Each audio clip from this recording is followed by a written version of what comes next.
Bonjour et bienvenue à toutes et à tous dans cette deuxième vidéo consacrée à l'analyse et à la critique de films de cinéma. Avant toute chose, je tenais vraiment à remercier toutes les personnes qui ont regardé ma première vidéo, qui ont liké, qui m'ont laissé des commentaires. Honnêtement, ça me va droit au cœur, je ne m'attendais pas à autant. Donc vraiment merci du soutien que vous m'avez donné pour la première vidéo. Et j'espère que les autres vous plairont. J'espère que les films aussi vous plairont si vous aurez l'occasion de les regarder. Donc n'hésitez pas après à m'en parler ou à me laisser des commentaires en me disant si les films que je vous présenterai vous ont plu. Mais en tous les cas, vraiment, merci de votre soutien et ça m'encourage vraiment à continuer à faire des vidéos et je l'espère vous plairont de plus en plus. Vous êtes déjà certaines personnes à me demander si je compte faire des vidéos sur des films classiques, on va dire plutôt de style blockbusters. Donc oui, la réponse est oui, je ferai des vidéos de films sur les blockbusters, pardon. Et effectivement, je discuterai de ces films-là avec une analyse ou un retour. Mais pas tout de suite. Voilà, je le dis pas tout de suite parce que là, j'ai vraiment envie de vous faire découvrir des films qui n'ont pas forcément eu la chance d'avoir autant de publicité et autant de communication, alors que au final, ce sont de très belles découvertes qui ont absolument leur place dans votre étagère et sur le fait est que ça fasse partie de votre vidéothèque. Donc pour l'instant, je resterai concentré sur ces films-là. Voilà. Et pour cette deuxième vidéo et pour ce deuxième film, je vais vous présenter Watch Out. Better Watch Out pour le titre original. C'est un film réalisé par Chris Peckover. Nous sommes en 2016. Et je tenais à vous parler de ce film parce que ça a été une très très grande surprise, sachant d'autant plus que je crois, si je ne dis pas de bêtises, que ce film a été privé d'une sortie cinéma et qui a été un direct tout DVD. Je sais effectivement normalement qu'il a été sur la plateforme de Netflix, mais personnellement c'est pas de là du tout que je l'ai découvert. Donc à mon avis il n'a pas dû rester assez longtemps, donc c'est pourquoi je vais vous parler de ce film aujourd'hui, qui vraiment pour moi est un excellent huis clos pendant les fêtes de fin d'année, entre autres Noël, tout en rendant hommage à tout ce qui est ces films de Noël en famille, comédie, mais aussi bien du slasher. Alors bien sûr, quand j'entends slasher, la plupart vont se dire: «Ah mais slasher, c'est que c'est les films d'horreur, c'est les films avec un tueur, un fou, de l'hémoglobine à gogo, des meurtres terribles». Mais en fait non. Non, non, du tout. En fait, on est surtout dans un bel hommage, je dirais plutôt aux films slasher de fin années 90, du style Souviens-toi de l'été dernier ou même Scream. Pour ceux qui ont adoré ces films-là, on est plutôt dans un hommage comme celui-ci. C'est comme si vous preniez les 20 dernières minutes de Scream avec un Billy Loomis et un Stu Marker qui sont là en train de faire leur BA et qu'ils y vont à fond, etc. Bah là, c'est comme si vous preniez ça et que vous le mettiez sur un film d'une heure et demie. Voilà. Avec énormément de rebondissements, avec énormément d'actions, avec énormément de choses très intéressantes. Tout cela réuni dans un beau petit huis clos.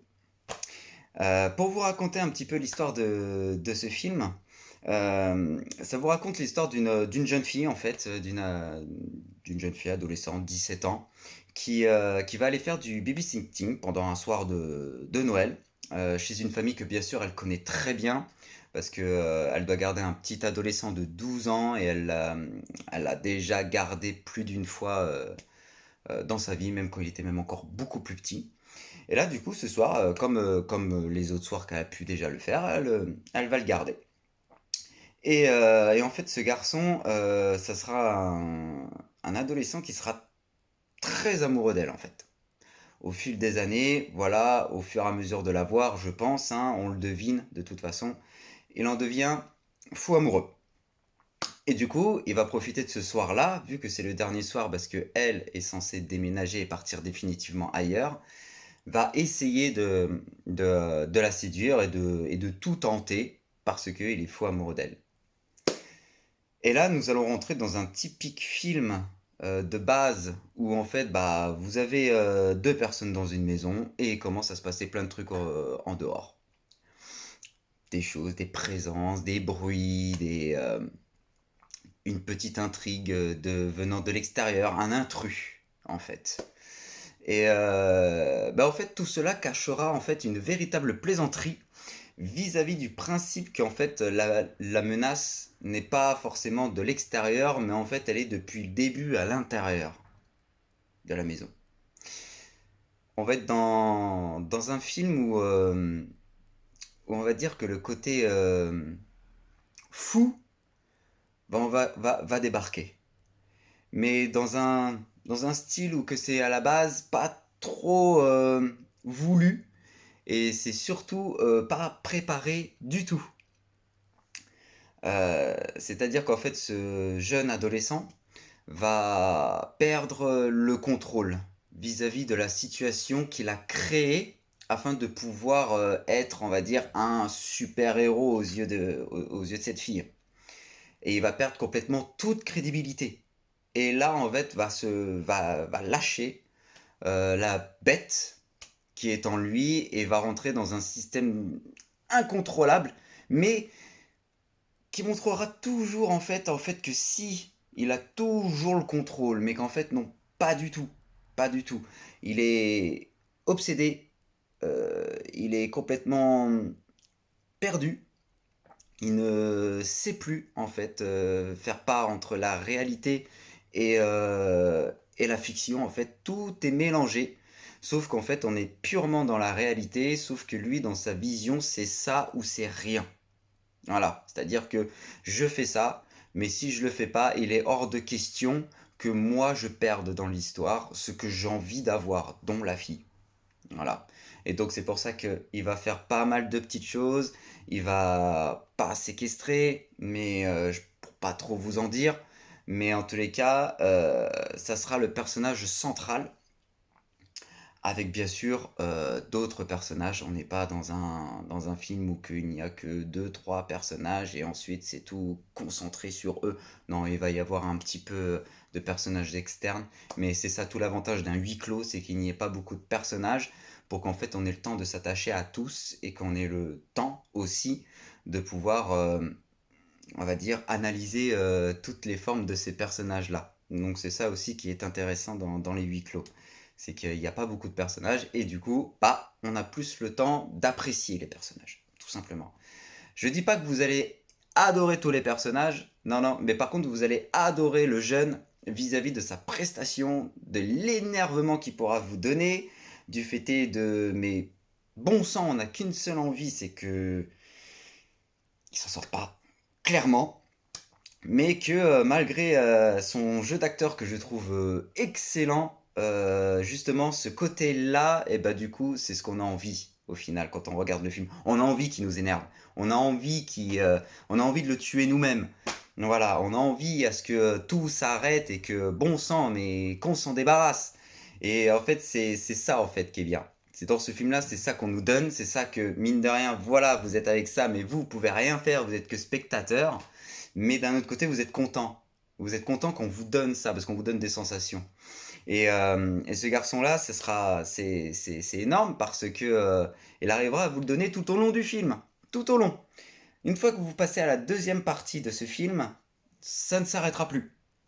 Ça sera jusqu'au bout, avec plein de clins d'œil, avec donc du coup, comme je vous disais en début de cette vidéo, les clins d'œil aux slashers, aux comédies de Noël, etc. Tout ça c'est réuni, c'est très sympa, il y a quand même une pointe d'humour parce que ça reste quand même un gamin, il est maladroit, il dit des bêtises, il se croit à la hauteur de tout le monde, mais ça reste un enfant.